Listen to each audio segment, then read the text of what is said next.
There was a great report released by the Center for Public Integrity, and they looked for where the Wall Street executives are that were largely responsible for the lending practices that led to the subprime mortgage crisis and the Great Recession. And the answer is that they're back on Wall Street.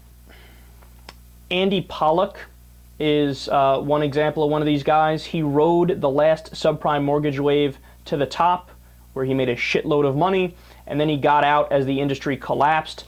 Pollock was the president and CEO of a company called First Franklin, which was one of the worst subprime mortgage lenders, and they actually had gotten bought out by, I believe it was Merrill Lynch in about 2006, and then that hurt Merrill Lynch obviously later big time.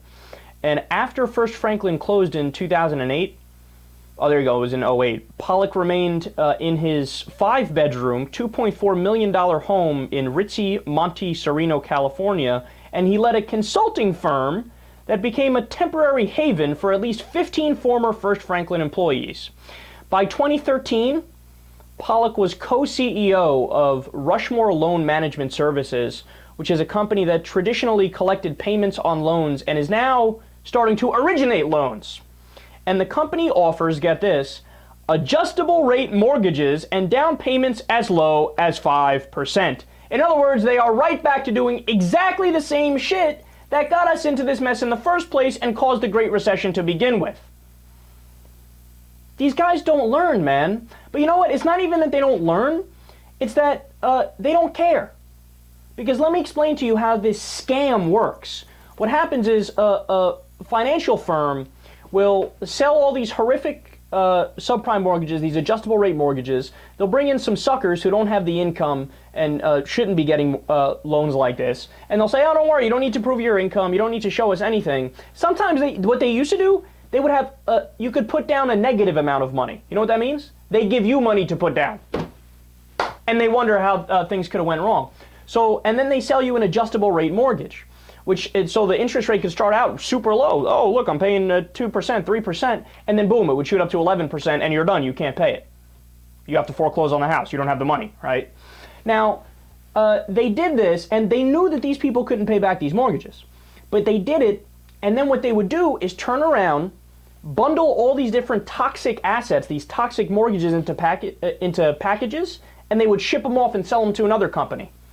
So it was like a game of hot potato with these toxic assets that were worth nothing. It was a huge house of cards. There was no actual wealth there because people stopped paying their payments almost immediately, right? But it didn't matter because in the first company that would originate the loans, they would get to turn to their boss and say, look, boss, I made whatever the rate is, 8% interest on this. I made X amount of money for the company. Then I do a fantastic job. Then that guy gets a pat on the back and gets a fucking promotion even though he did something that's going to tank the economy. And that's exactly what's going on with this company and with this jackass, and they're right back to doing the exact same things.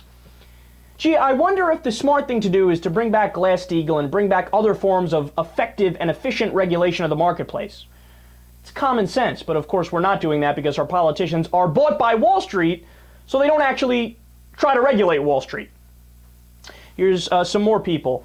Amy Brandt was one of the executives at WMC Mortgage Corporation, which was then owned by General Electric. And Brandt's properties include a $2 million, 13,600 square foot mansion in a Dallas suburb.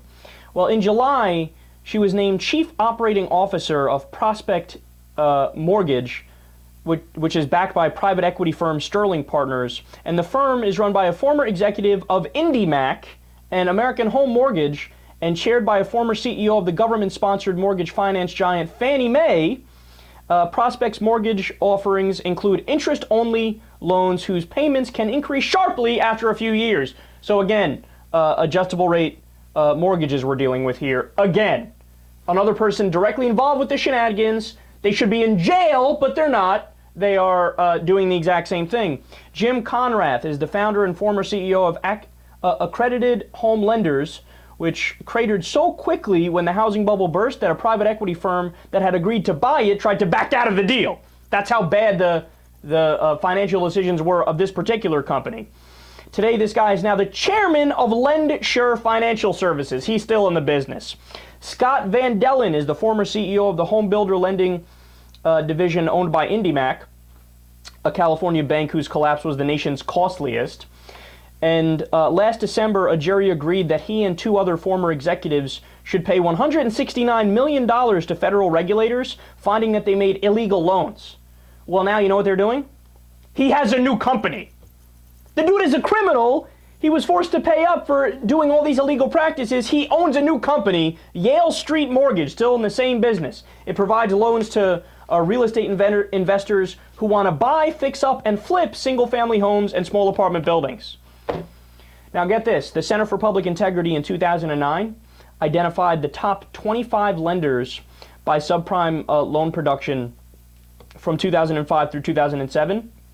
And today, senior executives from all 25 of those companies, or companies that they swallowed up before the crash, they're all back in the mortgage business. Now, let me ask you a question. Imagine this in any other context, literally any other context. So you're a plumber. You've been doing it for 3 years. Every time you go to do one of these jobs, you can't fix the pipes, you can't fix the toilet or whatever you happen to be fixing. You never get it right, ever. In fact, you make it worse. You go to fix the toilet, and then when you leave, the toilet pops off and there's a fucking geyser spewing out in somebody's bathroom and there's shit all over the place. Why, a couple years later, should you still be in the same business? Shouldn't you be not in that business? I mean, look, in other areas, you would immediately go out of business. Now, why is it that these guys stay in business? Because it's the good old boys club. Money begets money, right? So if your daddy's got money, if you got money, well, you never suffer the consequences of a regular criminal who might rob a convenience store or something like that. They get, 8 years in jail. Your ass gets to get a promotion and you stay in the same business, no matter how bad you are at what you do. And then also, let's not forget, when shit hits the fan for them, they get money from the government. So you fuck up if you're a plumber, you're fired and you're kicked out on the street. If you do a horrible job when you're in the adjustable rate mortgage business and the subprime mortgage business, well, doesn't matter. You stay in the same business.